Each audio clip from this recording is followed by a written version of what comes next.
Si te gusta Wicked por el hermosísimo mensaje, no leas los libros.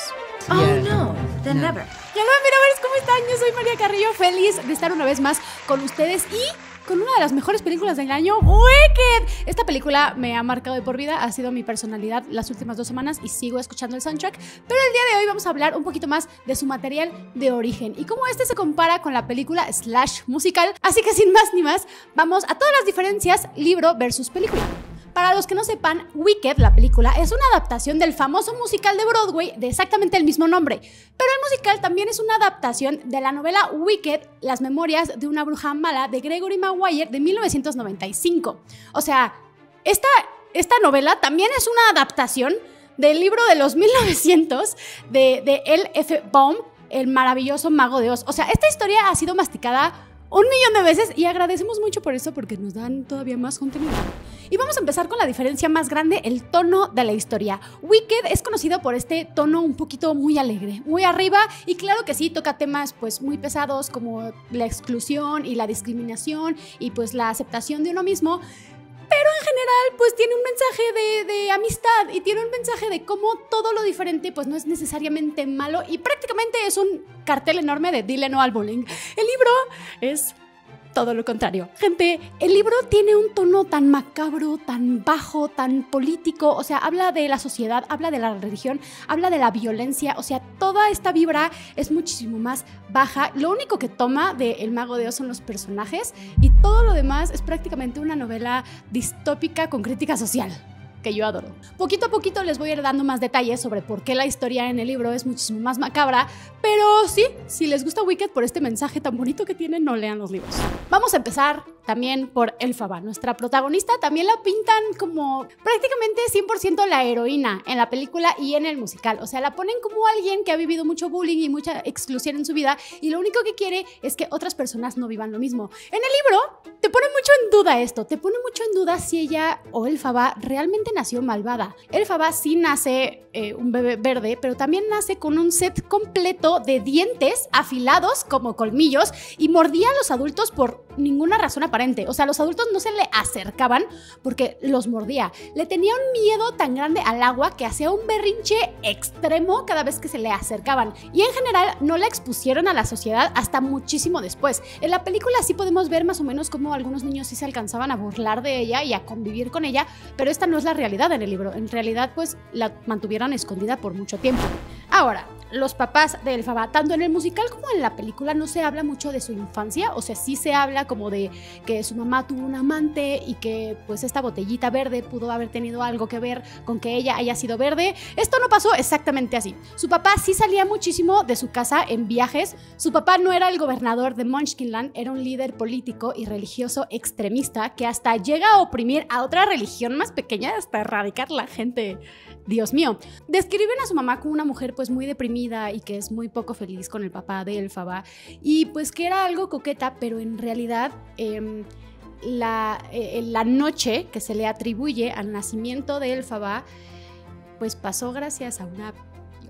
O sea, la mamá no recuerda nada de esa noche. Cuando se le pregunta, solo dice que se acuerda que un hombre misterioso le dio una botellita, algo de tomar, y que no se acuerda hasta la mañana siguiente que la botellita era verde. O sea, la concepción de Elphaba en realidad se dio por una relación física no consentida. Vaya. Les dije que la cosa era más macabra de lo que parece. Por un caos enorme, Elphaba termina naciendo en el reloj del dragón del tiempo. Esto se los voy a explicar un poquito más adelante porque no lo explican ni en la película ni en el musical. Pero dentro de él es este reloj o este dragón que le explica a Elphaba o le intenta explicar a Elphaba que en sí su papá es el mago de Oz. O sea, Elphaba sí es hija del mago de Oz en los libros, cosa que no se confirma todavía en la película. Otro detalle con Elphaba es que ella no nació con poderes. O sea, no tuvo ningún fenómeno como sobrenatural desde chiquitita, las cosas no levitaban de repente y no tenía como estos accidentes. Sus poderes se aparecen muchísimo después en la historia. O sea, ella ya está en Shears, ella entra a la universidad un año antes que su hermana, porque sí la dejan ir a la universidad, y ella va a estudiar ciencias naturales. Ella ni siquiera se le pasa por la cabeza estudiar hechicería, porque ella todavía no tiene poderes. Y hablando de la hermana Nessa Rose, yo creo que de la película es uno de los personajes más odiados, Nessa Rose, por cómo trata a Elphaba, y todo el mundo que sabe su final, le encanta su final. En realidad, Nessa Rose nace sin brazos en el libro. En la película solamente está en una silla de ruedas. En el libro nace completamente sin brazos y sí con alguna dificultad para caminar, pues también por este desbalance que le causa. Esto pues es una diferencia enorme, o sea, enorme, en especial con, ojo, viene un spoiler de Wicked parte 2 o del segundo acto del musical de Wicked, cuando se le entregan las zapatillas que terminan siendo las zapatillas de rubí que usa Dorothy, pues estas le ayudan a caminar, a salir de la silla. En el libro es Glinda la que pues hechiza estas zapatillas y no le ayudan como tal a salir de la silla, sino que sí le ayudan a caminar un poquito mejor, a tener un mejor balance y a necesitar menos ayuda, porque evidentemente tenía que estar cuidada 100% a Nessa Rose porque no podía hacer mucho por su cuenta. En la escuela en She's hay muchísimos cambios. Primero, no es una escuela mixta, o sea, no van hombres y mujeres como side by side. Sí se visitan a veces, lo que causa la primera amistad de Elphaba, que es Buck, que es algo que no me gustó que quitaran de la película y el musical. Buck es el primer amigo verdadero de Elphaba. Y bueno, esto, pues la escuela no es mixta y la gran mayoría de las chavas eran chaperoneadas, o sea, tenían que tener a alguien cuidándolas la gran mayoría del tiempo. La sociedad es un poquito más reservada, más conservadora con todo esto. Elphaba, llegando a la escuela, ya les dije que su primer amigo fue Buck, pero en realidad ella la sufrió muchísimo los primeros años porque ni siquiera tenía como esta cosa de que Madame Morrible la entrenara para ser una hechicera, porque les digo que ni siquiera tenía poderes. Madame Morrible era igual de horrible que todos los demás en contra de Elphaba. Hablando de ella, tenía como este sujeto, este robot que era como su asistente, Madame Morrible, que hacía todas sus maldades por ella, y esto es muy importante para algo en un futuro. Una de estas maldades que les digo que hace el robot de Madame Morrible es asesinar al Dr. Dillamond. En la película, pues el Dr. Dillamond desaparece, ¿no? Y Elphaba tiene algunas visiones sobre su profesor en una jaula. En el libro no. En el libro esto es muchísimo más fuerte. Al Dr. Dillamond lo desviven, pero lo desviven de una manera muy fea.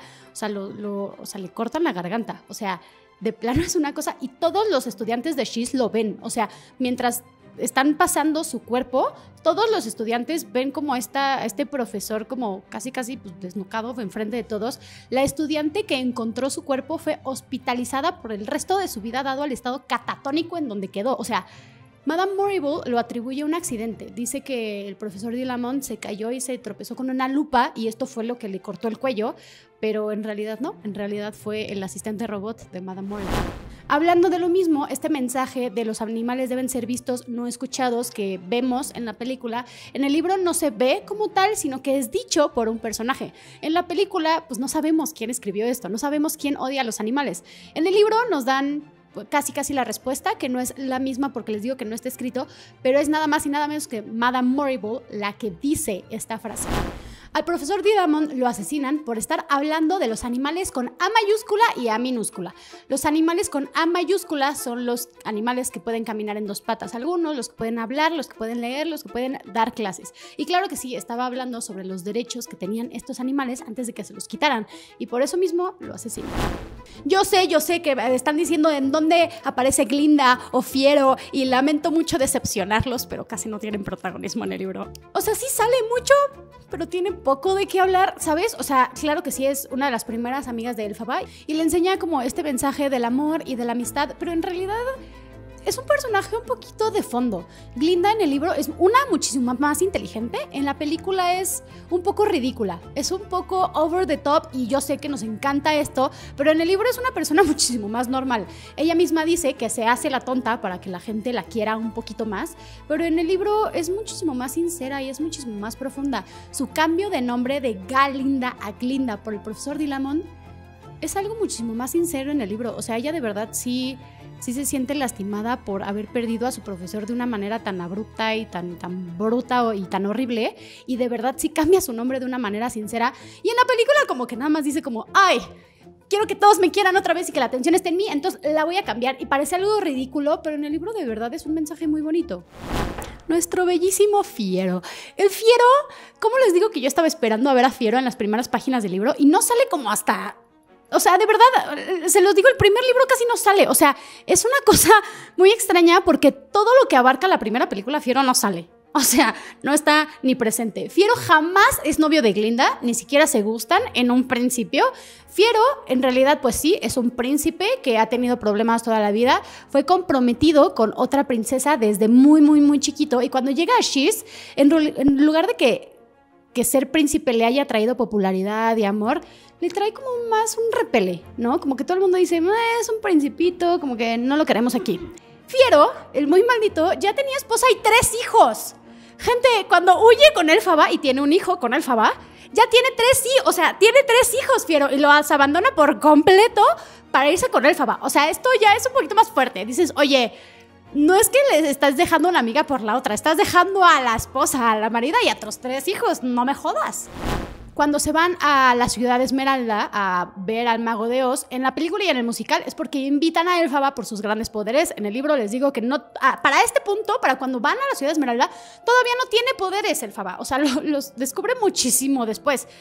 Van a la ciudad Esmeralda, tanto Glinda como Elphaba, para hablar con el Mago de Oz sobre los problemas que están teniendo los animales en su mundo. O sea, van como una manera de protesta. Y el mago, evidentemente, al notar que Elphaba no tiene ni fu ni fa de poderes, las mandan lejos, o sea, las trata como basura y las manda lejos. Y lo que pasa es que Elphaba se rehúsa a regresarse a la universidad. O sea, en el libro no hay momento Defying Gravity, no hay esta persecución enorme y no hay esta decepción del mago y todavía los monos no se convierten en monos voladores. O sea, esta era una cosa como, güey, es como ir al INE y que te digan como, no traes los papeles correctos y te regresen a tu casa, ¿sabes? O sea, ese nivel de emoción tuve esa escena. Algo que no le perdono al musical y a la película es que no nos dan un poquito más de contexto con el mago. En la película parece que el mago llegó a esta ciudad como con nadie que controlara todo este poder y el mago llegó y nada más dijo, yo. En realidad, el libro nos cuenta que la ciudad Esmeralda y Oz en general era una monarquía y se regía por reinas, o sea, por chicas llamadas Ozmas, y en realidad era una monarquía y que hubo todo este problemón cuando llegó el mago para derrocar a la monarquía y él se quedó con todo el poder. O sea, esta es una historia súper interesante y en la película ni en el musical como nos los mencionan bien, ¿saben? Igual y hay unos easter eggs por ahí, pero jamás nos mencionan bien esto. En la película vemos que Elphaba está súper arrepentida y se siente súper mal con los monitos porque los hizo sufrir y ya no están cómodos con ellos mismos por tener alas, y esto fue prácticamente un accidente gracias al Mago de Oz y a Madame Morrible. En el libro no es así. En el libro les digo que Elphaba no tenía poderes todavía, entonces muchísimo más adelante, experimentando con este nuevo poder, con el grimorio, con todo esto, Elphaba lo hace un poco a propósito. O sea, es una experimentación de ella hacer esto y es ahora sí como una bruja malvada. Les digo que estos detalles yo los adoro porque no es como blanco y negro, ¿saben? No es una cosa de que, es la heroína 100% y quiere a todo el mundo y es prácticamente Blancanieves verde. No, o sea, en el libro de verdad te dice como, es que igual y sí nació con su parte malvada, y igual y sí, o sea, no es perfecta. O sea, no la ponen como completamente mala ni completamente buena. Entonces esto es como súper profundo y a mí me encanta.